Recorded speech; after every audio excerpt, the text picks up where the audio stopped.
Progression for me is life. Progression for me is one of the most important parts of the game. So progression is really important for us in Assassin's Creed 2. You live the life of someone. That was the main idea, you know, when we say, let's have a character for over 30 years. We really want the player to feel the same emotion that the character has throughout his quest to avenge his family. Father! Grab the boy! I'll kill you for what you've done! Our game begins in 1476 and it ends in 1503. So it's a considerable span of years for a video game. It's the height of the Italian Renaissance. This is when the most beautiful paintings, the greatest sculptures, the most wonderful architecture are all being built and created.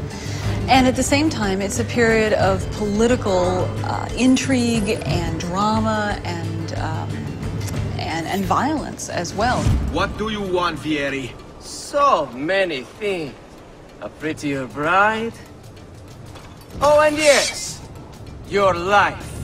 There was a lot of, really sparks of energy and interesting ideas that happened during that period. We also want our character to go through a change.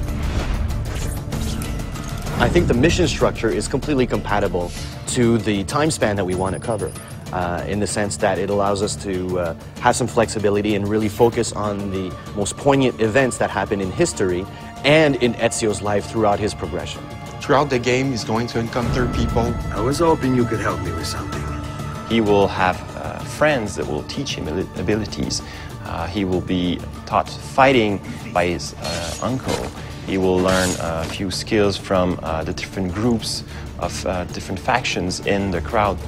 I'm going to teach you how to survive. He'll also learn by himself a few tricks.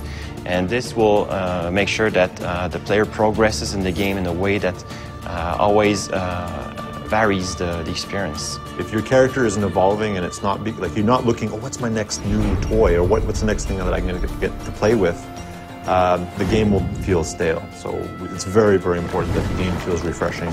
You know, every new mission that you play, there's something to look forward to at the end of it. The more and more the game progresses, the more and more anger he has, and the more he has to let out that anger.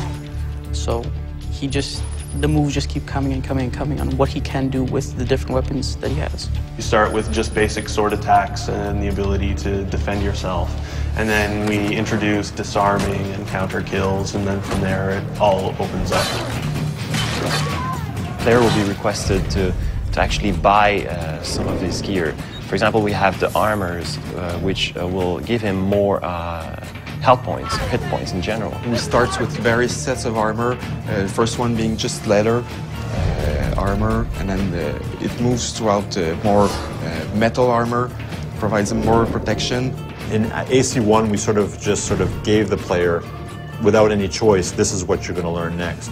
Whereas in AC2, the player has much more choice. Since such a large part of Ezio's story is him, answering the question, who am I and what am I doing here and what's my purpose?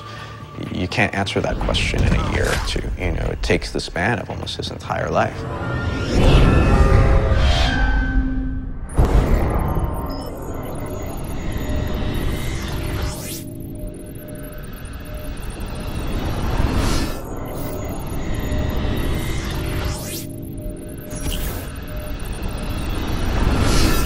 Somewhere on a rooftop, there's a hero in a hood.